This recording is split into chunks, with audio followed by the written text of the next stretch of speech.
আসসালামু আলাইকুম। পদ্মার পাড়ে স্থায়ী জেলেদের মুখে শোনা যায় অনেক গা ছমছমে অভিজ্ঞতার কথা। বিশেষ করে গভীর রাতে যারা মাছ মারতে যায় তাদের কথা শুনে ফিলে চমকে যায়। কয়েকজনের সাথে মুখোমুখি সাক্ষাতে কথা বলে জানতে পারি যে ভোর হবার খানিকক্ষণ আগে নাকি নদীর মোহনায় প্রচুর মাছ পাওয়া যায়। এই লোভে স্থানীয় অনেক জেলেরা ওই সময়টাই বেছে নেয় মাছ ধরার জন্য। যারা ওই সময় মাছ ধরতে গিয়েছে তাদের প্রত্যেকের জীবন কখনো না কখনো একটা অদ্ভুত ঘটনার মুখোমুখি হতে হচ্ছে। ঘটনা খুবই সাধারণ। সবার প্রথমে যার সাথে কথা হলো তার নাম তৈয়ব মাঝি। নিজের ভাইপো হাসানকে নিয়ে তিনি এক রাতে মাছ ধরতে বের হন। রাত ৩টার দিকে হঠাৎ করে নদীতে বাতাস একেবারে থেমে পড়ে। উল্লক্ষ্য নদীর বাতাস বড় যাওয়ার মনে ঝড়ের সুবাস। তিনি হাসানকে বলল হাল ঘুরিয়ে ফিরতে পথ ধরতে। ওনারা মাছ ধরতে ধরতে অনেকটা বেড়ে চলছে। ভেতরে গিয়েছিলেন। হঠাৎ তারা উভয় লক্ষ্য করেন তাদের দেখে প্রায় মাইল খানেক সামনে দিয়ে একটি যাত্রী নৌকা যাচ্ছে। নৌকাটা হয়তো চোখে পড়তো না, কিন্তু অবাক লাগলো কারণ নৌকার ওপর ছাউনির একটা অদ্ভুত রঙের বাতি দেখা যায়। অনেকটা নীলচে আভা বের হচ্ছে। সেই বাতি থেকে মানুষগুলো হয়তো বিপদে পড়তে পারে ভেবে তৈয়ব দ্রুত বৈঠা বেয়ে হাসানের সাহায্যে ওই নৌকার পাশে চলে যান। নৌকার ভেতর উঁকি দিয়ে চমকে ওঠেন তৈয়ব। নৌকায় কোনো মাঝি নেই। তার চেয়ে ভয়ঙ্কর হলো নৌকার পাটাতনে পড়ে আছে এক গাদা লাশ। পুরনো লাশ, পচে গলে আছে। ছাউনির ভিতর এক মসরে পড়া হারিকেন আগুন জ্বলছে। তৈয়ব আলীর মুখ দিয়ে চিৎকার বেরিয়ে যায়। চাচাকে চিৎকার করতে দেখে বইটা ফেলে দ্রুত চাচার পাশে চলে আসে হাসান। দেখে তার চাচার মাথা পাশে চলে আসেন, ঘুরে পড়ছে। দৌড়ে গিয়ে কেনামতো চাচার পটনে ঠেকায়। সে সাথে সাথে মাথা উঁচু করে সামনে তাকিয়ে দেখে সেখানে কোনো নৌকা দূরের কোথাও, আশেপাশে ঘন অন্ধকার ছাড়া কিছুই দেখা যাচ্ছে না। অথচ সে নিজে ওই যাত্রী নৌকা ঠেকিয়েছিল। নৌকার ধাক্কা খাবার আওয়াজ পর্যন্ত শুনেছে। ঠিক খানিকখানি বাদেই প্রচণ্ড বাতাস তাদের নৌকে ডুবো ডুবো হয়ে পড়ে। হাসান দক্ষ ছেলে, ছোটবেলা থেকে নৌকা বেয়ে ওস্তাদ। কোনো মতে চাচার পটনে শুয়ে দিয়ে নৌকা টেনে ঘাটে লাগায়। তৈয়ব আলী টানা ১ সপ্তাহ কথা বলতে পারে নি। এরপর এমনকি রাতে মাছ ধরা ছেড়ে দিয়েছে। ঘটনা এখানে শেষ হলে ভালো হতো, কিন্তু শুধু তৈয়ব আলীই নয়, আরও অনেক জেলের সাথে হুবহু একই জিনিস ঘটেছে।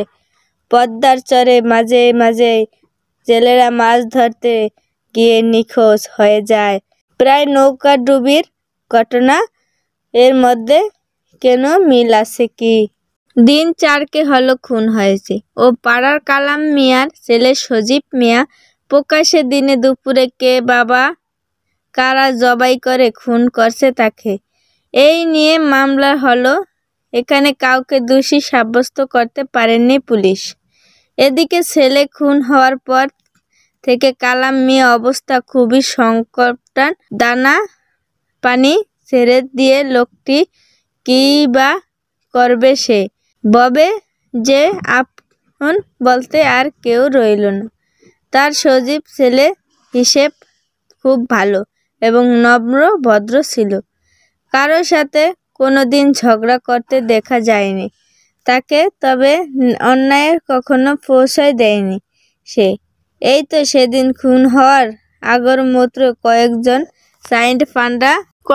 ছান্ডা পান্ডা ছেলের লালসার হাত থেকে প্রাণ বাঁচালো যতীন চন্দ্রের কলেজ পড়ুয়া মেয়েটারে।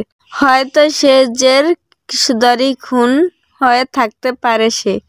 যাকগে বাবা, ওইসব ভেবে আমার আর কাজ নেই। কোনো দিন দেখা যাবে আমাকে খুন করে ফেলে রাখা হয়েছে ওই বড় রাস্তার মোড়ে। তাই বলে কি আমরা চুপ করে বসে থাকবো? অবাক হয়ে সুরেশের কাছে জানতে চাইল ফারুক, তোরা কি করবো? আগাছা উফরাতে গিয়ে নিজের ওপর যাব? না বাবা, মরণে আমি ভীষণ ভয় পাই। তার চেয়ে বরং কুলি মানুষ দুবেলা খেটে একবেলা খাবার জোগাড় করব। ওইসব ব্যাপারে মাথা ঘামিয়ে লাভ নেই। আমাদের ফারুক কিছু বলল না। তবে চেহারা দেখে মনে হলো সুরেশের কথাগুলো ঠিক মেনে নিতে পারছে না। রাজপথে বেলায় সুরেশ আর ফারুক স্টেশন থেকে বাড়ির পথে হাঁটছে।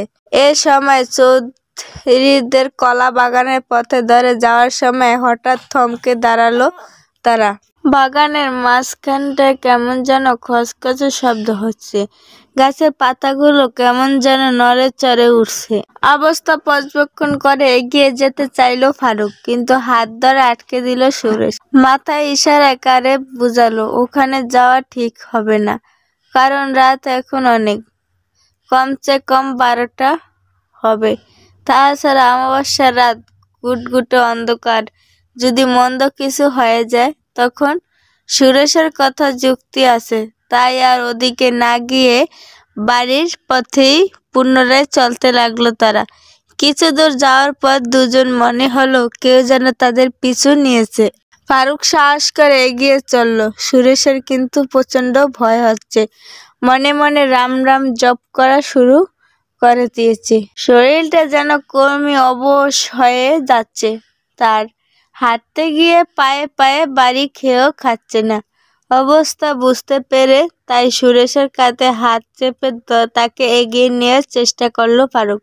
কিন্তু কিছু দূর যেতেই হঠাৎ মটমট শব্দ করে তাদের একেবারে পায়ের সামনে এসে পড়ল একটা ঝোপঝাড়ের জামের ডাল। তাই থমকে দাঁড়ালো তারা। কলিজাটা কেমন যেন কুঁচকে যেতে চাইল তাদের। শ্বাস প্রশ্বাস যেন থেমে গেছে ঠেকলো। অনেক কষ্ট করে ভিতর থেকে একটা গরম হাওয়া যেন ঠেলে বের হয়ে আসলো দুজনের। এই সময় দুপ করে নেমে পড়ল বৃষ্টি, সাথে বয়ে চলল ভীষণ ঝড়। একেবারে গাছপালা ভেঙে পড়ার মতো দশা। অবস্থা বেগতিক দেখে তাই দৌড় লাগালো তারা। হাঁপাতে হাঁপাতে এসে উঠল চেয়ারম্যান বাড়িতে। কিন্তু রাত বেশি হওয়াতে ঘুমিয়ে পড়ছে সবাই। এমন কি করবে তারা? সুরেশ জিজ্ঞেস করলো। ফারুক কিছুই না বলে তারা গড়ি দিয়ে এগিয়ে চলল কামলা বাচ্চুর ঘরের দিকে। চেয়ারম্যানের ঘাস চাকর সে, তবে ফারুকের সাথে বেশ খাতির রয়েছে। দরজার সামনে এসে এলোপাতির ধাপে থাকতো কাঠের তৈরি দরজাটা, কিন্তু বাহিরে ঝড় বৃষ্টির কারণে কোনো শব্দই পৌঁছল না বাচ্চুর কানে। তার ওপর কাঁচা ঘুম। এই ঘুম কি এত সহজে ভাঙে? এভাবে কিছুক্ষণ ডাকার পর কোনো সাড়া শব্দ না পেয়ে জানালাটার কাছে গেল তারা। ধাক্কা দিতেই খট করে খুলে গেল সেটি। এবার বিদ্যুৎ চমকানির আলো স্পষ্ট দেখা গেল বাচ্চুর মুখখানি। এদিকে বৃষ্টি ভিজে ভিজে শরীর যেন একেবারে জমে গেছে। সুরেশটা খানিক কাঁপতেও শুরু করে দিয়েছে। তাই আর দেরি না করে হাতের মুঠিতে কিছু একটা পানি নিয়ে ফারুককে ছুঁড়ে মারল। বাচ্চুর দিকে পানির সাথে সাথে পরশ পেতেই আচমকা জেগে উঠল সে। উঠে বিছানার দিকে তাকালো এবং কিন্তু অন্ধকারে কিছুই দেখা যাচ্ছে না। তাই হাতের অবস্থা বুঝতে চাইল। একি, আবারও বিছানায় পেশাব করে দিয়েছে সে। মনে মনে ভাবল, হারান কবর জটাকে ভালো করে টাইট দিতে হবে।